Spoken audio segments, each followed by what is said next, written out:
খাবার। নিঃসন্দেহে রোজা আমাদের জন্য উপহার স্বরূপ। রমজান মাসে রোজার মাধ্যমে আমরা যেমন আল্লাহ তাআলার নৈকট্য লাভ করি, তেমনিভাবে আমাদের শরীরে বাসা বাঁধা বিভিন্ন রোগ বা রোগের জীবাণু, স্থূলাকৃত, ডায়াবেটিস সহ বিভিন্ন ধরনের রোগ থেকে মুক্তির সুযোগ পাই। কিন্তু সব রোজাদাররা কি এই অতি কার্যকারী উপকারগুলো পেয়ে থাকে? উত্তরটি হবে না। এর কারণ কি? এর কারণ হচ্ছে আমাদের সেহরি এবং ইফতারির খাবার খাওয়ার নিয়ম।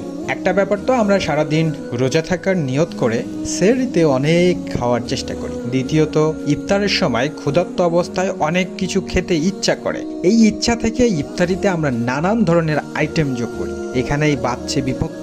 ইফতারিতে এমন নানাবিধ ফাস্টফুড, তেল, ভাজা পোড়া বা শরীরের জন্য অত্যন্ত ক্ষতিকর এমন খাদ্যদ্রব্য গ্রহণের ফলে যেটুকু উপকার হওয়ার কথা সেটুকু তো হচ্ছেই না, বরং প্রচুর পরিমাণে ক্ষতি সাধিত হচ্ছে। আসুন জেনে নেই কেমন খাবার খাওয়া উচিত সেহরি এবং ইফতারিতে। রোজায় সুস্থ থাকতে স্বাস্থ্যসম্মত জীবনযাপন ও সঠিক খাদ্যাভ্যাস একান্ত প্রয়োজন। ঋতু বদলের এই সময়ে শরীর অসুস্থ হয়ে যাওয়ার আশঙ্কা থাকে। সারাদিন রোজা রেখে খাদ্যাভ্যাস ও জীবনযাপন পদ্ধতি সঠিক না হলে শরীরের রোগ প্রতিরোধ ক্ষমতা কমে যেতে পারে, ফলে বিভিন্ন জটিলতা দেখা দিতে পারে। রোজায় সুস্থ থাকতে করণীয় বিষয় সম্পর্কে জানিয়েছেন ল্যাবেইড আইকনিকের সিনিয়র পুষ্টিবিদ ফাহমিদা হাশেম বলেন, রোজা পালনের মাধ্যমে অনেক স্বাস্থ্য উপকারিতা পাওয়া যায়। রোজা থাকলে শরীরের কোষগুলো বিশ্রামে থাকে। এই সময়ে শরীরের ডিটক্সিফাইড হয়, ইমিউনিটি সেল নতুন করে তৈরি হয়।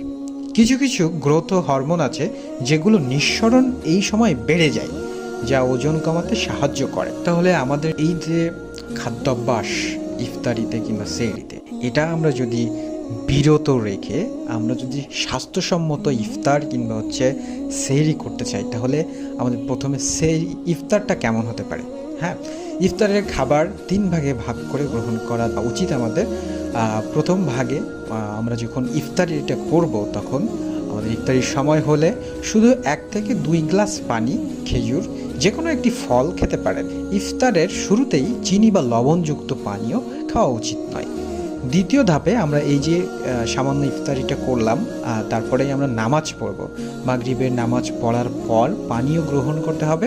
সব পানীয় স্বাস্থ্যকর হবে যদি চিনি ব্যবহার না করেন। হ্যাঁ, পানীয় হতে পারে ফলের রস, লেবু পানি, বেলের শরবত, টক দই দিয়ে তৈরি লাচ্ছি, ডাবের পানি ইত্যাদি। ইফতারিতে আমরা এই ধরনের ফল কিংবা খেজুর, বিভিন্ন ধরনের ফল, ডায়াবেটিসে আক্রান্ত রোগীর